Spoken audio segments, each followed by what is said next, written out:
Mutant Pigeon. In the 2012 TMNT animated series, Pigeon Pete was a genuine mutant ally, a creature transformed by mutagen who fought alongside the Ninja Turtles as part of their extended mutant community. That version is nearly unrecognizable from every other appearance of the character across the franchise. In the 1990s live-action TMNT films, Pigeon Pete is simply a pigeon that Michelangelo takes in as a pet. No mutation, no powers, no origin story beyond being a bird the turtle with the shortest attention span decided to adopt. In the 1987 animated series, the same character exists as a pigeon given a human voice, with A.J. Buckley providing the performance, creating something closer to an anthropomorphic side character than an actual mutant bird. The contradictions don't end there. The character's first published appearance was an IDW's Teenage Mutant Ninja Turtles number 35, created by Kevin Eastman, Tom Waltz, and Mateus Santolouco, meaning the most coherent version of the character, the one with an actual mutant origin grounded in the franchise's core mutagen mythology, debuted in the comics before the cartoons ever touched him. The IDW Pete is a creature exposed to mutagen, transformed into an anthropomorphic pigeon, and integrated into the Turtles' world as a legitimate ally. The 1990s film Pete is Michelangelo's ordinary pet bird. The 1987 series, Pete is a voice-acted cartoon character whose mutation status is never explained. The character named Pigeon Pete in TMNT continuity is simultaneously a mutant ally, a normal pet, a voiced cartoon pigeon, and a comic book creation. And no two versions agree on what he actually is.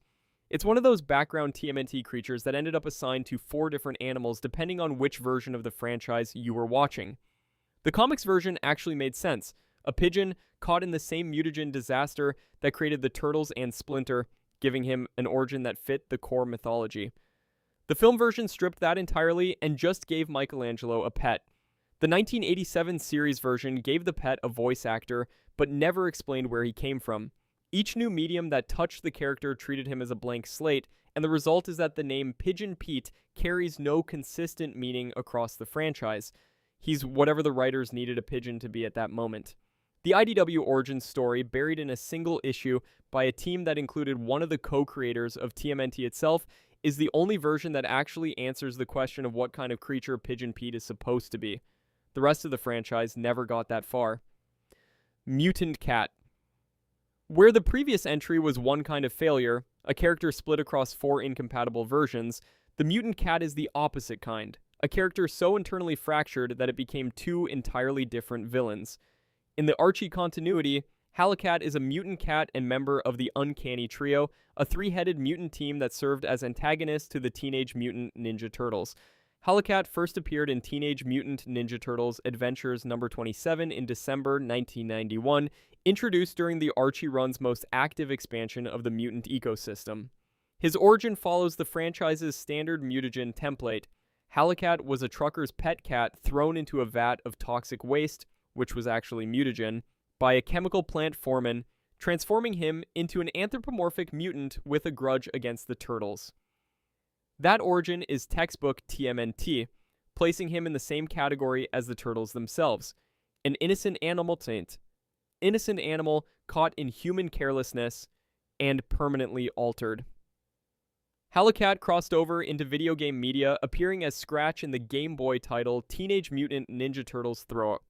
Radical Rescue, a name change tied to the Playmates Toys action figure line that had renamed the character for its product lineup. The shift from Hallocat to Scratch is a direct artifact of merchandising. The toy version came first in the product pipeline, and the game adapted to match it. IDU continuity didn't reuse Hallocat or Scratch. It introduced Old Hob, a completely separate mutant cat character with no established connection to the Archie version beyond sharing a species and a mutagen origin. Old Hob operates as a villain alongside Slash, working toward the construction of a mutant army. A more politically charged antagonist than Hallocat ever was, one whose motivations are rooted in the franchise's treatment of mutants as an oppressed minority rather than simple monster of the week conflict. A comics specialist would correctly note that Old Hob and Hallocat are not the same character, different continuities, different names, different personalities, different ideological contexts, no canonical crossover. The objection is technically right, and it still doesn't account for what's actually on the page. Both are mutant cats created by mutagen, Both are villains to the Turtles. Both emerge from the franchise's core premise of animal transformation, and both occupy the same narrative function as the franchise's reptilian hero's primary feline antagonist. The TMNT mutant cat archetype has spawned two fully distinct characters across two major continuities, and neither version acknowledges the other's existence. The TMNT mutant cat, taken as a single archetype spanning every major continuity, is the most politically coherent mutant villain the franchise has ever produced. Old Hob exists because IDW's TMNT treats mutant identity as a civil rights framework, and the character who emerges from that is a mutant cat who looked at the same system that created him and decided to organize rather than ally with the heroes. Hallocat existed in a franchise era where mutant villains were defined by gimmick and design rather than ideology, and he got renamed for a toy line before he was ever given a coherent political position. But the full picture, a mutant cat villain recurring across Archie, IDW, and the broader TMNT media ecosystem, each version more politically self-aware than the last, points to something the individual versions don't quite say on their own. The franchise keeps reaching for the same character archetype, a cat who knows exactly what mutation cost, and chose to use it differently than the Turtles did. Subscribe and tell us in the comments which species you think was the most fitting for the TMNT universe. Let's get back into it. Mutant Bat. Wingnut appears in 2023's Mutant Mayhem as a member of Superfly's mutant gang, and that description tells you exactly what kind of creature this is supposed to be. Mutant bats in the TMNT universe carry a specific visual and narrative weight. Think leather wings, echolocation, aerial mobility, nocturnal menace. A mutant bat sounds like a creature built for heists, ambushes, and mid-air combat. Wingnut is voiced by Natasha Dimitriou and listed in the film's credits as a mutant bat, which means the label is official. The original Ralston Purina TMNT serial comic from 1989, drawn by Peter Laird, introduced the character as an actual bat mutant with the visual language that name promised. So where's the disconnect? Here's where it gets interesting. Mutant Mayhem's Wingnut is visually and tonally not a bat at all in any meaningful sense. The wings that should define the creature don't function as wings. The echolocation that should give him a hunting edge is absent from every scene. The aerial threat he's supposed to embody is replaced by a presence that operates on the ground like any other gang member. The name Wingnut becomes the tell, a label affixed to a mutant whose bat identity is entirely nominal. Compare that to an actual bat's capabilities and the gap is immediate and obvious. Real bats navigate by echolocation across three-dimensional space with extraordinary precision. Real bats hunt, roost, and exist in a sensory world nothing like a street-level fight. Wingnut does none of that. He doesn't echolocate. He doesn't fly with any kind of bat precision. He's a mutant with wings attached, not a bat mutant with all the biological implications that name carries. The franchise never addresses this gap. Nobody on screen comments on it. The Turtles never acknowledge that their winged opponent is oddly grounded. It just passes as a mutant bat because the name appeared in the source material Peter Laird created back when the character was introduced. The deeper pattern becomes clear when you look at what Wingnut's evolution actually reveals about the system. The TMNT franchise operates on a species labeling logic that prioritizes brand continuity over biological coherence. A character created as a mutant bat in a 1989 serial comic stays a mutant bat across every subsequent appearance, even when the visual design and functional abilities diverge so far from the name that a casual viewer would never guess. The species label persists not because it describes the creature accurately, but because the franchise's internal consistency demands it. The roster must slot each mutant into a recognizable category, and that category, once assigned, rarely gets reconsidered even when the character no longer fits. Wingnut exists as a walking proof that TMNT's mutant taxonomy is a filing system, not a biological one. Mutant Fox. Her name is Alopex, codename The Fox, and she is classified across every canon where she appears as a mutant fox, anthropomorphic, full stop. She carries a dual affiliation that touches every corner of the TMNT world.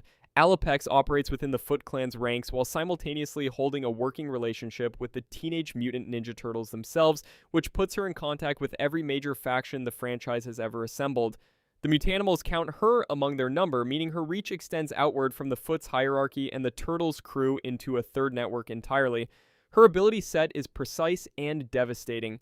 Enhanced agility, not speed broadly, but agile movement that lets her navigate environments no ordinary opponent could. Martial arts skills, meaning she fights with discipline rather than raw ferocity. Stealth, specifically, meaning she can approach positions undetected and extract herself the same way. Every one of those abilities maps directly onto the Fox's real-world behavioral signature. The cunning, the calculated approach, the ability to operate unseen in environments where others are exposed. That mapping is not accidental. The TMNT universe consistently gives Fox-coded characters the skill set a Fox actually possesses, and Alopex is the most distilled version of that pattern. She infiltrates, she chooses her engagements, she operates from positions of advantage. The Foot Clan uses her for infiltration and intelligence work that requires a presence indistinguishable from a competent operative, which is exactly what she is, except her competence has a supernatural foundation. The Teenage Mutant Ninja Turtles work with her because her interests occasionally align against common threats, which means the same creature can be a Foot Clan asset and a turtle ally within the same narrative space without either side treating it as a contradiction. That contradiction is the point. The TMNT's mutant roster has always had members who refuse to stay in one lane.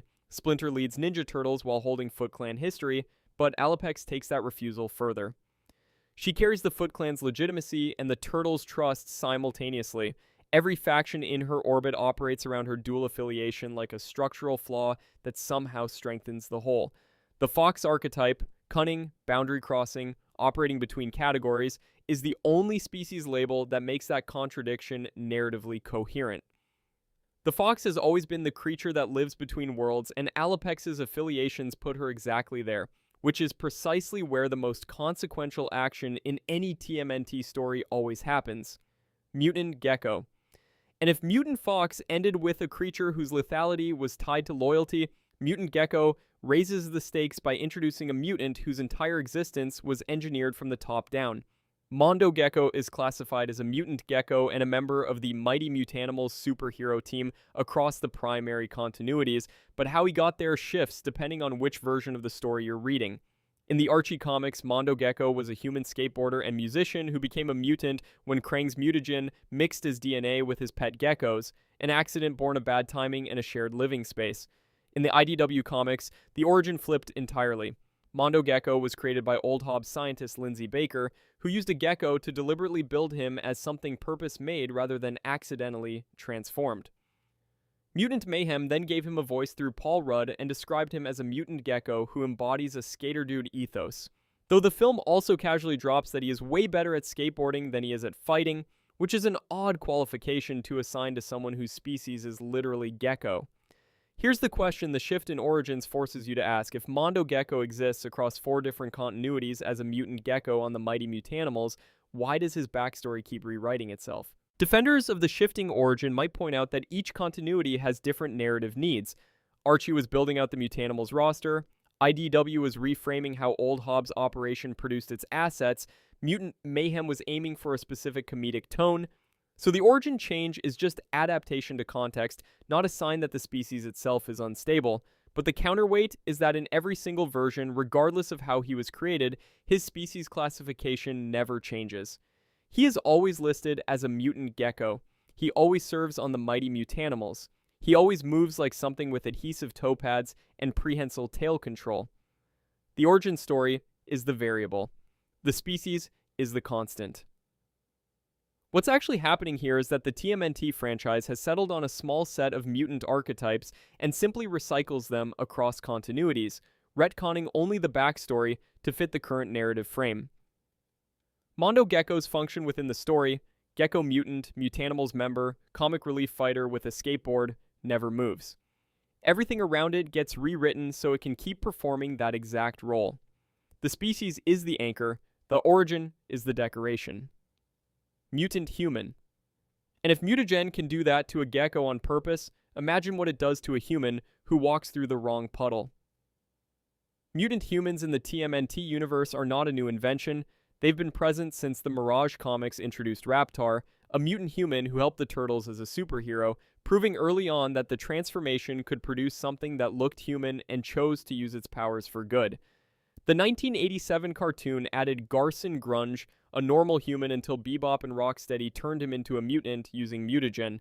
His mutant form, Muckman, arrived with a lackey named Joe Eyeball in tow, and turned out to be neither villain nor hero in any conventional sense. Muckman later appeared in the Panini Comics and IDW's Amazing Adventures series, which means the character kept being pulled back into the narrative long after his debut, suggesting something about the human-mutant transformation kept writers coming back to it. IDW continuity turned mutant-human relations into the franchise's central political tension, introducing new mutants called Mewbies, whose emergence caused social unrest and reframed the entire world's relationship to the mutagen. The Teenage Mutant Ninja Turtles themselves were created when baby turtles were exposed to radioactive ooze, transforming them into humanoids. That origin story is the franchise's founding myth, and it is also, technically, a mutant-human origin, since the turtles emerged as human-shaped beings with animal DNA layered on top of turtle DNA. Every subsequent mutant human is a direct echo of that original transformation. The mechanism is identical. Exposure to mutagen rewrites the DNA of whatever it touches, whether that DNA belongs to a turtle egg, a rat, a fox, a gecko, or a human being, and the result is always the same. A creature that is no longer what it was and has not yet decided what it will become.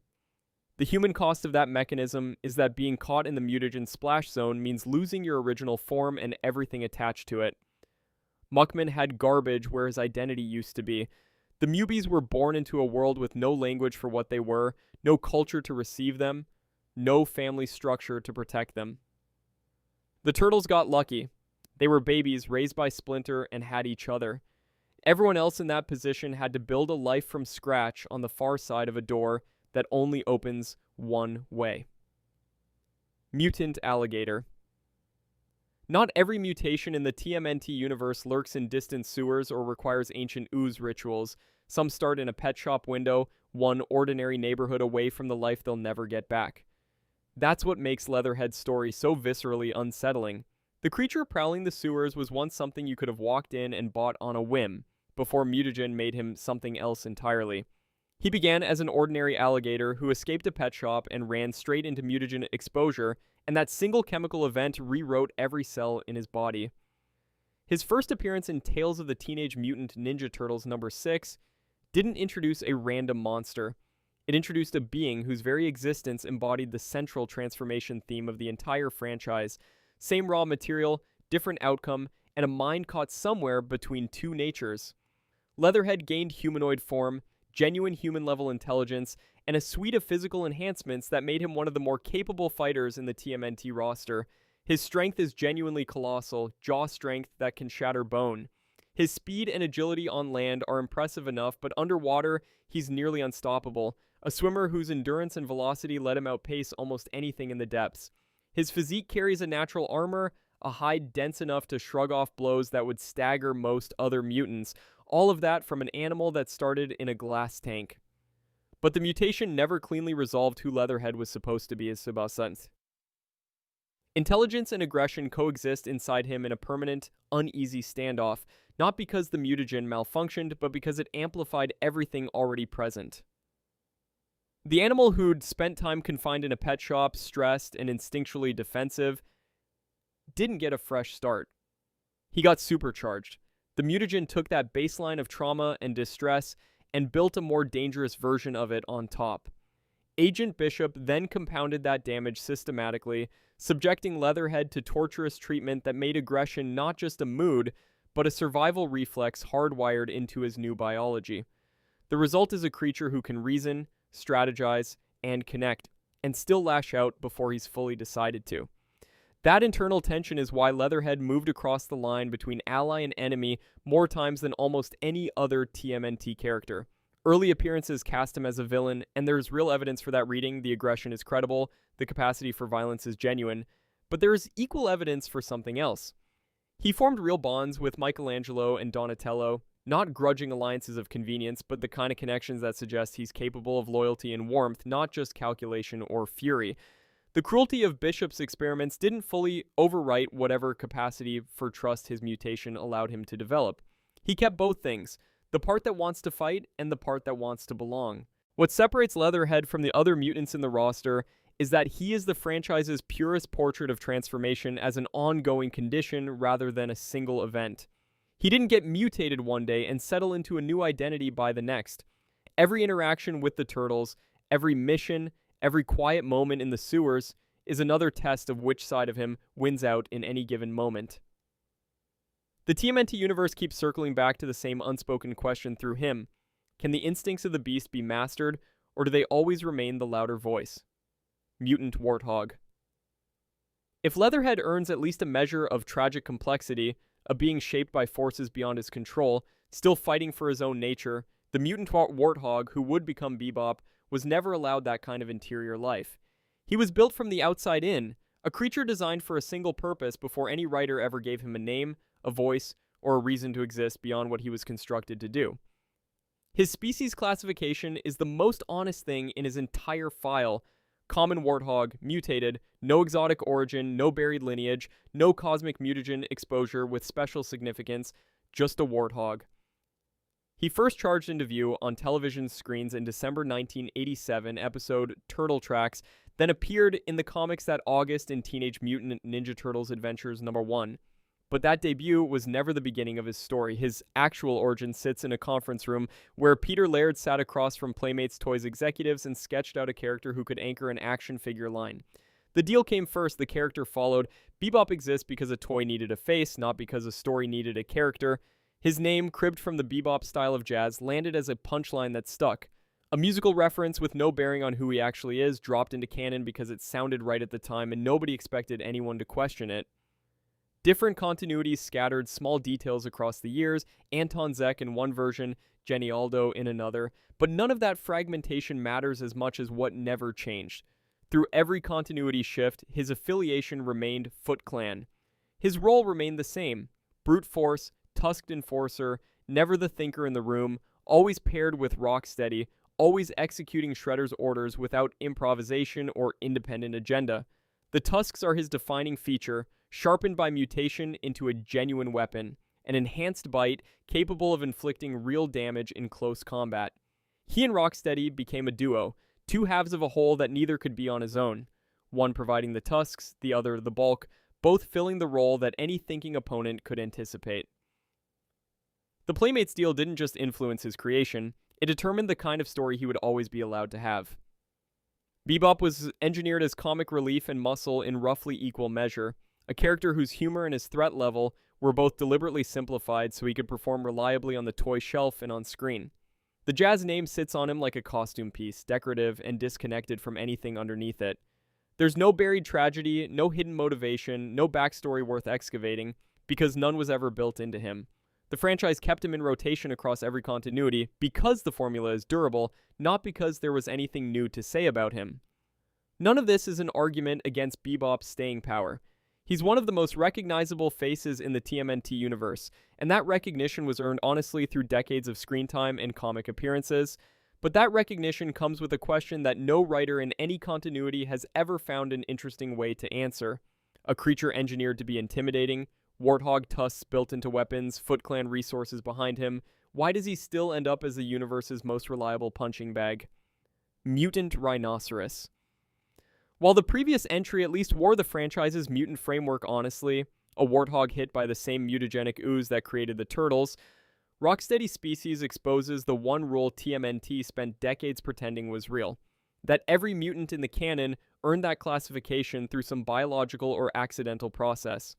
The mutant animal origin story was a marketing requirement from the start. The species is a black rhinoceros mutant represented by the character Rocksteady, whose full names across continuities include Ivan Steranko, Owen Rockstead, or Maxence. 3 aliases for the same brute, none of them earned through any in-universe backstory process. He first appeared on screen in December 1987 in the original cartoon's debut episode Turtle Tracks, then crossed into comics 8 months later in Teenage Mutant Ninja Turtles Adventures #1 in August 1988. Peter Laird created him alongside David Wise, but Laird designed the character while actively negotiating the TMNT action figure deal with Playmates Toys. The mutagen backstory, the explanation for why Rocksteady existed, was written around a merchandising requirement, not the other way around. And I can prove this wasn't a one-time oversight. Every other species explained in this video so far has a biological cause. Ooze, experimental accidents, alien contamination. Rocksteady has a contract date. His entire canonical species classification, his human backstory, his role as a Foot Clan ally and henchman under Shredder's direct orders, all of it exists because Laird needed a rhino character to sit on a store shelf alongside Bebop the Warthog.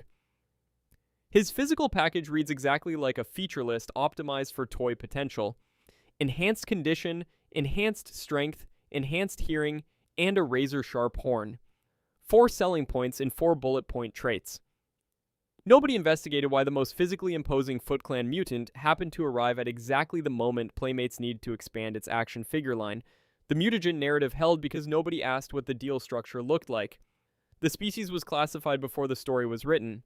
In the Archie Comics continuity, the character was originally a street gang member before Shredder mutated him specifically to defeat the Turtles, a deliberate design choice by the villain rather than an accidental exposure. That reframes everything. Rocksteady isn't a mutated animal caught in crossfire, he's a human weapon Shredder engineered to a specification. The Archie Comics run then sent him and Bebop to an Eden world, a planet in Dimension X, via the character Cherubai, a plot development that treated them as interchangeable plot devices rather than characters with agency, and one that removed them from the ongoing narrative the moment their arc served its purpose. Their species classification got them a toy deal, got them a story, and then got them exiled to another dimension with no character-driven resolution. The uncomfortable truth about mutant classification in TMNT: it doesn't track biological or narrative logic, it tracks SACU listings. Triceraton. Where the mutant rhinoceros was a familiar animal stretched to fit a marketing brief, the Triceratons are a completely different category of creature wearing an extinct species name like a costume. They have no connection to the franchise's mutant framework at all, they're an interstellar empire, and that distinction remakes everything you think you know about them. The Triceratons are a massive intergalactic empire of aliens heavily resembling Earth's extinct Triceratops species. Large orange-skinned reptilian humanoids with bulky frames and tails, genetically similar to Earth's Triceratops in appearance only. They breathe a nitrogen-sulfur mix, meaning they require helmets or breathing devices to survive on Earth, a physiological wall that makes every military confrontation with the planet deeply strange. The species they nominally resemble shares no biological compatibility with them whatsoever. The Triceratops name is a resemblance, not a lineage. They're described as an extremely strong, aggressive, and loyal species. Traits the franchise leaned into hard when building their military identity. The 1987 cartoon introduced them as an invading race of intergalactic dinosaur aliens in the episode Night of the Dark Turtle, led by Captain Zorax. The Mirage comics gave them Zanramon as their leader and, after their defeat, turned them into turtle allies. The 2003 cartoon made Zanramon vengeful and violent, then had Commander Mozart launch a coup against him, a political storyline that treated Triceraton governance as a functional empire with internal power struggles, not a monolithic horde. In the IDW continuity, the backstory received its most radical rewrite. After being freed from Utrom servitude, King Zenter officially proclaimed Earth as the one true Triceraton homeworld, retroactively transforming every invasion across every continuity from a random conquest into a displaced civilization, reclaiming its origin point. The Triceraton Empire was built as a power fantasy, heavily armored, heavily armed, ruled by warrior kings, but every layer of their design ties back to exile. They wear the Triceratops name not because they evolved from it, but because that species once lived on the planet they're fighting to return to. The armor, the weapons, the imperial governance structure, the willingness to wage war across galaxies. None of it reads the same once you understand that their whole civilization was constructed around a single, desperate need to get home. The franchise built the scariest military force in its canon by starting from the premise of a species that lost everything and built an empire to take it back. Mutant Rat. Every species introduced so far changes one character's life. This one changes all of them. Splinter is a mutant rat and martial arts instructor. And those two facts are the reason any of the other species on this list even exist. Take the martial arts instructor half first. He trained 4 mutant turtles in ninjutsu. That's not a side note in their origin, that's the entire reason they can fight, think tactically, or function as a unit at all. Every mission they pull off traces back to a lesson he taught them. Every survival scenario they've escaped traces back to a technique he showed them. Now take the mutant rat Half. His mutation put him in the same world as them.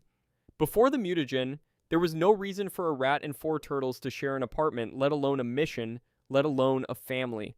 The mutation created the proximity. The martial arts created the purpose.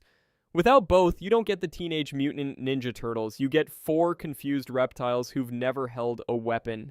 Nobody else on this list has that reach. Most of them affect one character's identity. This one affects the operational capacity of every other mutant in the franchise. That reach made casting matter across decades and continuities. In Rise of the Teenage Mutant Ninja Turtles, Splinter was voiced by Eric Bauza. In the 2014 TMNT film, Splinter was voiced by Tony Shalhoub. Those are 2 very different performances from 2 very different actors across 2 very different versions of the character, and neither one would have worked in the other's project. Bauza's Splinter leans into the comedy and physicality of that show's broader tone. Shalhoub's Splinter carries the weight and warmth of a parent who's genuinely terrified for his kids in a dangerous world. The range is the point. A character who serves as sole martial arts instructor and adoptive father to 4 mutant warriors needs to read differently depending on whether the story around him is a farce or a survival drama. The voice acting across these versions didn't just adapt to the material, it proved how much the material depended on getting this one character right. If Splinter's performance collapses, the Turtles' motivation collapses, and the entire family dynamic that holds the franchise together collapses. Get the rat wrong, and nothing else works. Nobody investigated this enough. Character motivation didn't matter to the writers who first put him on the page, species designation did. They needed a small, quiet creature who could nonetheless command authority through skill alone, someone whose physical vulnerability would make every lesson feel earned rather than assumed. A rat checked those boxes. A rat is prey to almost everything in the urban environment the turtles occupy. Making him their teacher required him to be better than every predator in that environment, which required martial arts, which required a backstory that explained how a rat learned ninjutsu in the first place. The logic folds in on itself and somehow produces something coherent. He's weak, so he had to become strong. He's strong so he could teach them. He taught them so they wouldn't need to be as strong as he is, and none of it works if you swap the species. A mutant cat instructor carries different associations: independence, predation, domesticity. A mutant bat instructor carries gothic imagery that pulls the tonal weight in a different direction. The rat was the only choice that loaded every layer of the character at once: vulnerability, discipline, family, and the quiet ferocity of something small that learned to fight back. That's the contradiction he opened with, and it's the one he's spent every continuity resolving. Utrom. The previous item was one kind of failure, a species that worked because 2 incompatible halves locked together perfectly. This one is the opposite kind, a species that works precisely because it refused to stay in one form. The Utrom is also referred to as alien brain, and that alternate name isn't a nickname. It's the species. Utroms first appeared in the original Mirage Studios continuity. Their design was physically small, brain-like, and vulnerable, the kind of creature that needs a host or a machine just to move through the world at the same scale as everyone else. That limitation is the entire engine of their role in the franchise. A species that can't walk, can't fight, and can barely interact with physical objects on its own, somehow became one of the most consequential forces across every major TMNT continuity. That gap between what they are and what they've done is where everything interesting lives. The design lineage is specific.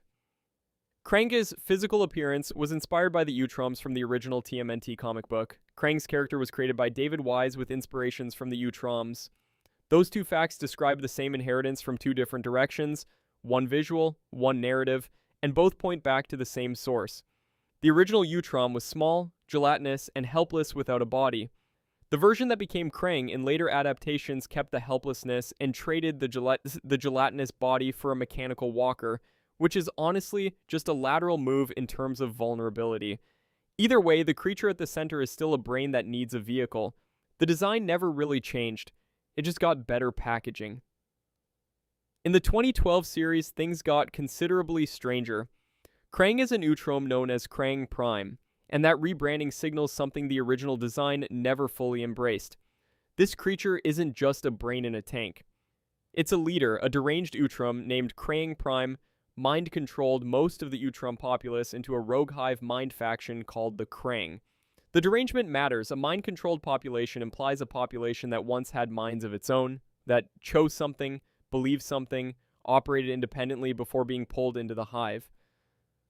The Utroms, as originally conceived, were never presented as a collective.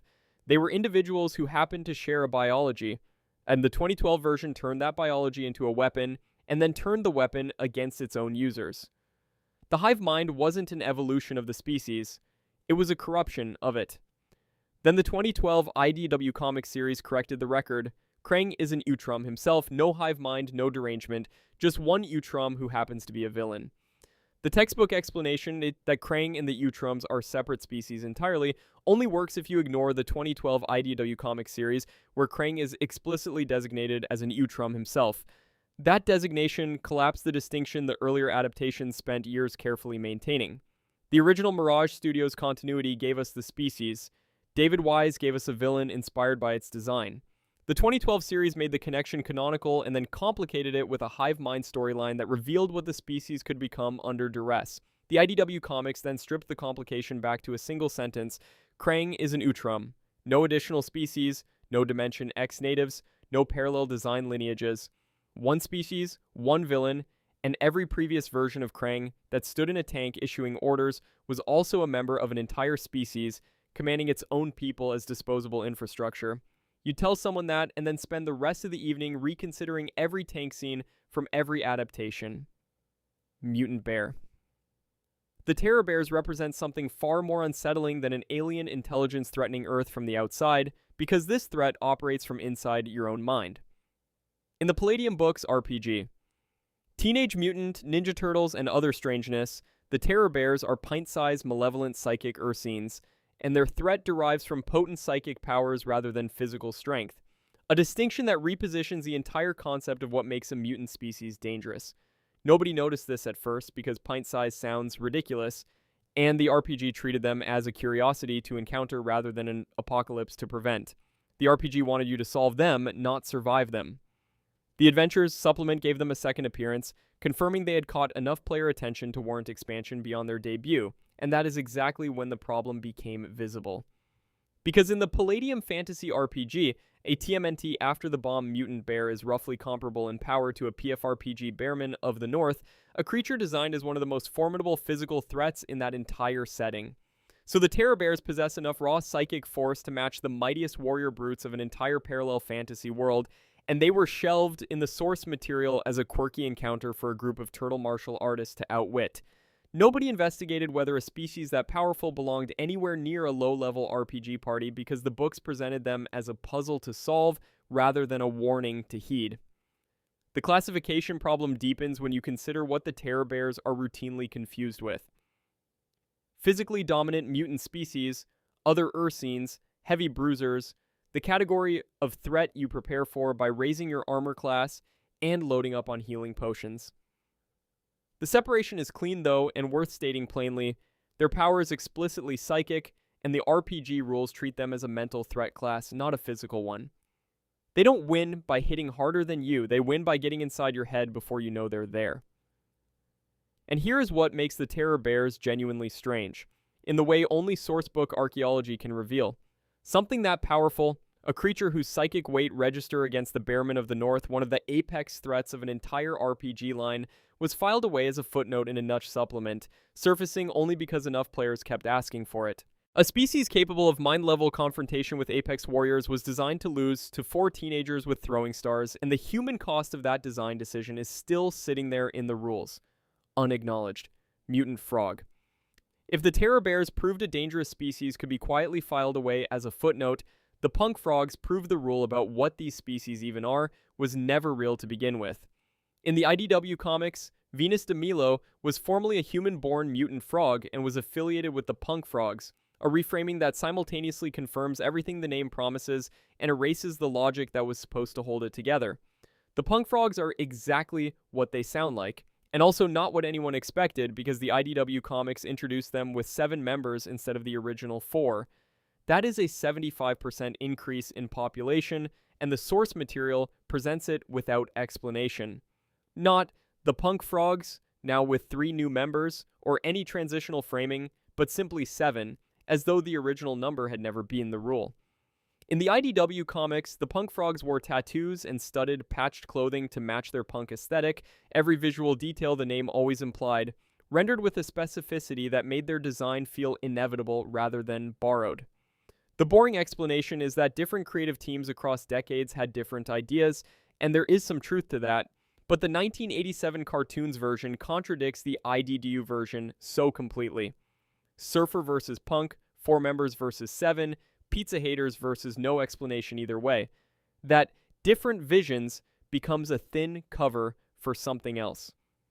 In the 1987 cartoon, the punk frogs were dressed in stereotypical surfer attire rather than punk fashion, and they hated pizza, a rejection of the franchise's most foundational icon that no other version of the character type ever repeats. You cannot reconcile surfer culture and punk culture as aesthetic choices for the same group. They signal different attitudes, different eras, different antagonisms. You cannot hold 4 members and 7 members as equally valid representations of a single species roster without conceding that the number was never the point. The IDW comics punk frogs wear their membership count so casually, 7, just 7, that it reads less like a creative choice and more like a refusal to acknowledge any prior canon was binding. What the punk frogs actually demonstrate is that species identity in this franchise is entirely a function of the current continuity's decision, with no underlying rule connecting one version to the next. The viewer is left to decide whether that fluidity is the franchise's greatest creative strength or its most honest admission that none of this was ever meant to be consistent. Mutant dog. A mutant frog might be rare, even exotic, but a mutant dog is a different story entirely. Suddenly the threat isn't out in the swamp, it's pacing your city block right beneath your window. Mutant dogs first show their teeth in Rise of the Teenage Mutant Ninja Turtles, making their debut right in the middle of the pilot episode. That opening matters. This isn't some background oddity or one-off mutation. The mutant dog is front and center, woven straight into the turtles' earliest conflict with Baron Draxum. No cages, no containment, just unleashed potential for chaos running the same streets as the turtles themselves. It takes exactly one human, April O'Neil, to put herself between the mutant dog and Baron Draxum, interfering directly in Draxum's plans. We're not talking about a hypothetical morality play here.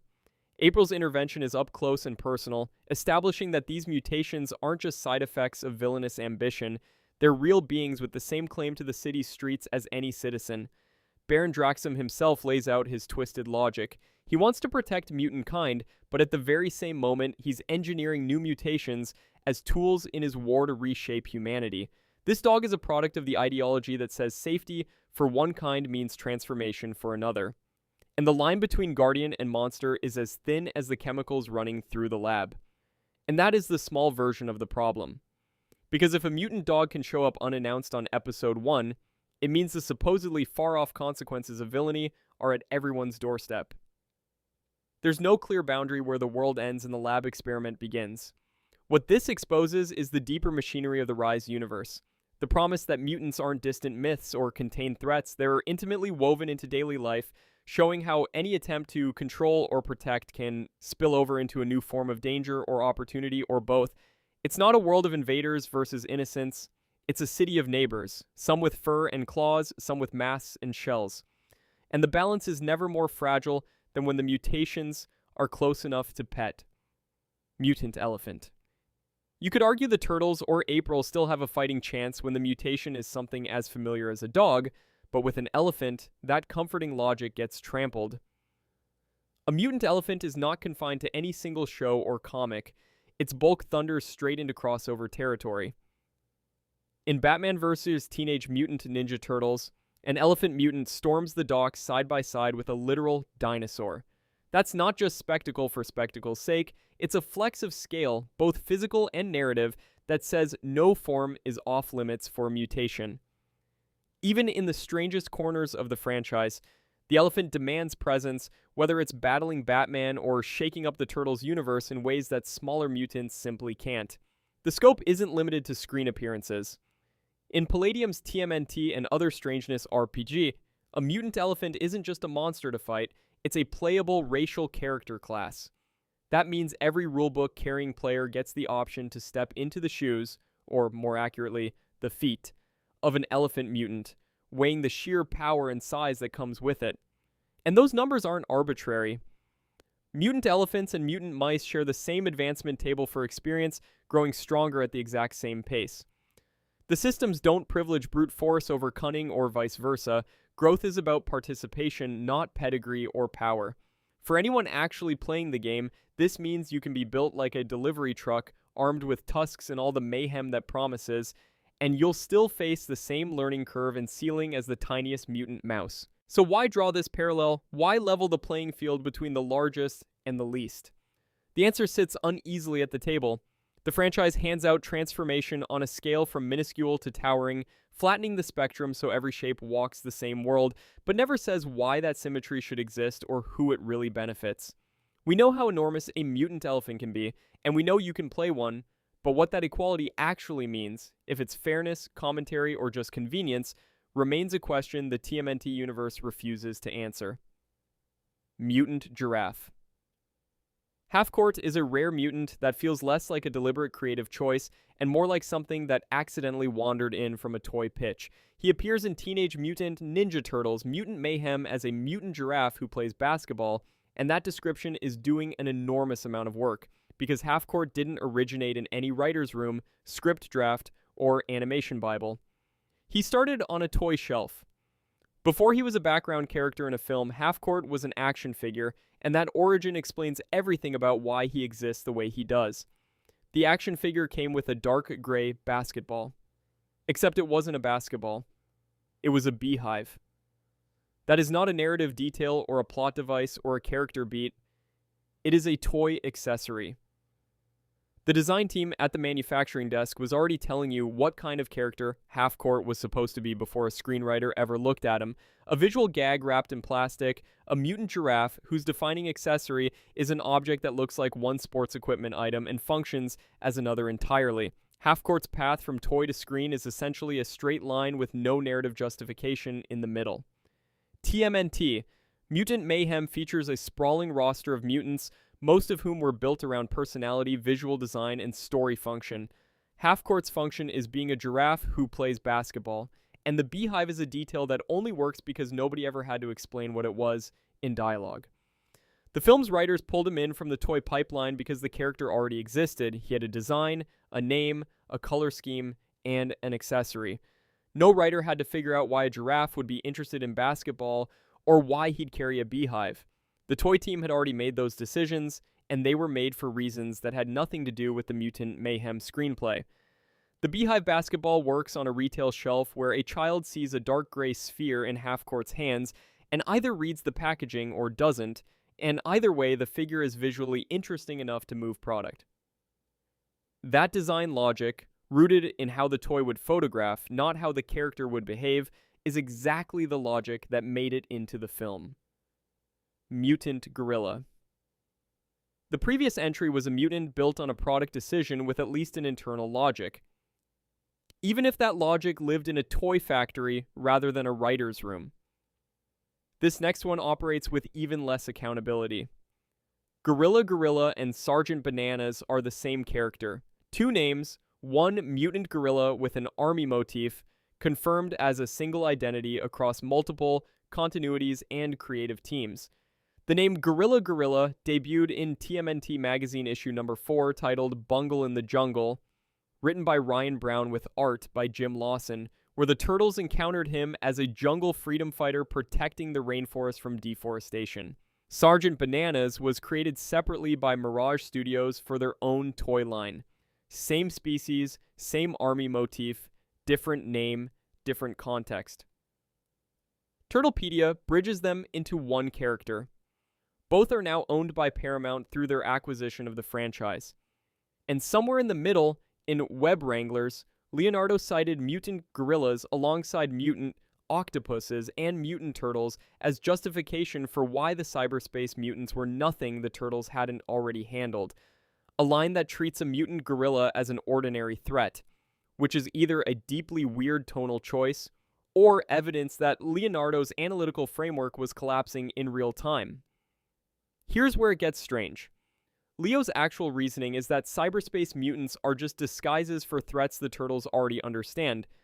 Mutant octopuses are still octopuses, mutant turtles are still turtles, mutant gorillas are still gorillas. But that logic requires mutant gorillas to be unremarkable, and mutant gorillas are by definition remarkable. They are 8-foot primates with military training and cybernetic augmentation, and Leonardo is citing them in the same breath as mutant octopuses to argue that the cyberspace environment isn't producing anything genuinely new. The argument only holds if mutant gorillas are ordinary, and they are specifically not ordinary. Either mutant gorillas are exactly the kind of threat Leo says cyberspace isn't generating, or cyberspace is generating genuinely mutant creatures, and Leo's analogy is falling apart mid-sentence. He built his reassurance on an example that contradicted the reassurance. Gorilla, and Sergeant Bananas are the same character, a mutant gorilla with an army motif, born from Mirage Studios' toy division, adapted into a magazine story by Ryan Brown and Jim Lawson, referenced again years later in Web Wranglers, and confirmed by Turtlepedia as a single identity spanning toy shelves, comic panels, and animated dialogue. No single writer was building an arc, no artist was drawing a through line. The character was built to be flexible enough to exist in a toy commercial, a jungle adventure story, and a throwaway cyberspace line, because that's where TMNT needed a gorilla with a military theme. Sergeant Bananas was built for a toy shelf and a banana pun, and Gorilla was built to fill in the personality details whenever the magazine needed a jungle story. The army motif paired with the name is not deep characterization. It is exactly the kind of playful, visually immediate naming convention that works on toy, packaging, and comic covers simultaneously, which is to say it was built for a child standing in a store aisle deciding whether to spend allowance money on a plastic gorilla with a banana-themed weapon. That is who Sergeant Bananas was built for, and Gorilla is just the version that showed up when the magazine needed a freedom fighter, Mutant Horse. Every TMNT mutant we've covered so far has been an actual animal transformed by mutagen, a creature that could fight the turtles, occupy space in a sewer lair, show up in a brawl, and make it count. The Mutant Horse is a sticker design titled Mutant Horse, created and sold by artist Penge45 on Redbubble. A sticker, not a character, not a creature, not even a drawing that appeared in any TMNT episode or comic. A commercially available adhesive design you can purchase right now. Because there is no Mutant Horse. There is no body, no eyes, no limbs, no power, just the concept of a horse with the word mutant attached to it, printed on paper and sold through a print-on-demand store. For this to earn its place on a list claiming to cover every TMNT species, the sticker would need to represent an actual creature that exists within the fiction, something that transforms, that has agency, that occupies narrative space. The sticker does none of those things. It cannot stretch its neck to snatch a slice of pizza from a rooftop, cannot slither through a sewer grate, cannot spar with a turtle. Nobody has ever encountered a mutant horse in any TMNT episode, comic, film, or video game, because it does not exist as anything beyond that product listing. And yet here it is, placed on a listicle, claiming to document every single TMNT species, as though a piece of fan merchandise and a character that actually appears in the source material belong in the same category. Nobody investigated. The question of whether a Redbubble sticker counts as a TMNT species was apparently never asked, let alone answered. It was included, and that was sufficient. What this proves is that the list is operating with no consistent standard at all. If a sticker qualifies as a species, then every piece of fan art depicting a mutant anything is simultaneously a new TMNT species. The category has been stretched so wide it snaps. This isn't a list of species, it's a collection of anything anyone has ever associated with the words mutant and a TMNT animal name, from officially published characters to sticker designs available for $3. The distinction between canon and decoration was never enforced, and this entry is the proof. Mutant Snake. This is where the category stops pretending it has rules. The Mutant Horse broke the list by being something that isn't even a creature. A sticker in a slot reserved for mutants. The mutant snake breaks it by being two entirely different things at once, and both versions are fully canonical within their respective continuities. In the 2012 series, snake mutants can shift between human and snake form while keeping their snake eyes and fangs. A shape-shifting ability no other animal mutant on the TMNT roster possesses. The show gives this power its own label, Snake Powers, and uses it as a named mechanic. These mutants can break free from restraints that would hold any other mutant, a physical ability treated as a distinct species-specific power set rather than incidental strength. That's not standard mutant animal behavior. Standard mutants don't have named biological advantages that bypass the physical constraints holding them. IDW's TMNT, Black, White, and Green Natu builds on this from a completely different angle. A snake mutant climbs out of a mutagen vat described as a reptile man after falling into the mutagen, not a man who has become reptilian, but something arriving in a form that is already hybrid, a reptile man, as though that state was the natural endpoint of the exposure all along. In that same issue, another snake mutant rants about leading an army of mutant snake men to conquer the city. Not a ragtag force of random mutants, but an organized battalion of identical snake forms, recruited and commanded by a leader with a specific vision. The mutation goes deeper than the body. In the 2012 series, a snake mutant's mind shifts alongside their physiology. Their thinking becomes more like a snake's, which means the transformation actively rewires cognition, not just scales and posture. A character doesn't just look different after exposure. They think differently, respond differently, value differently.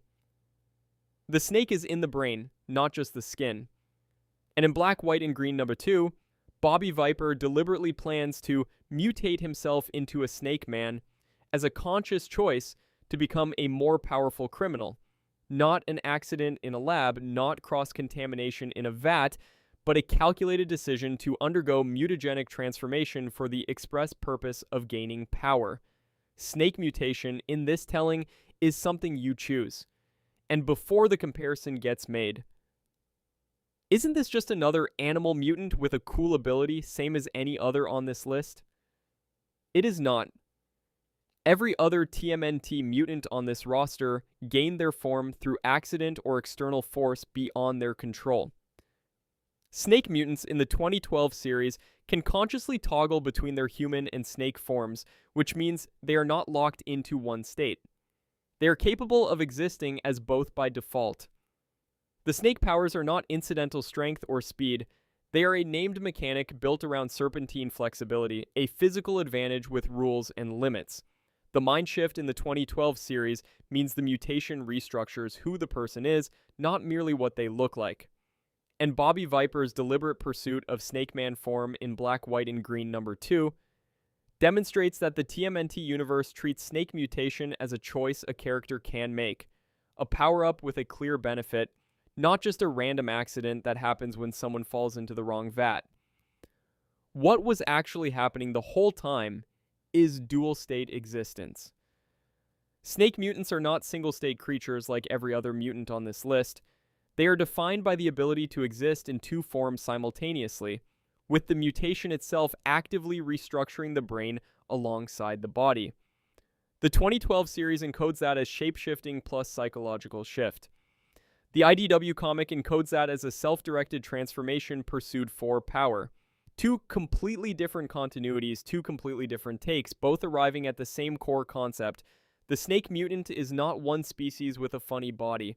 It is a creature that was always two things, and the mutagens just made that visible.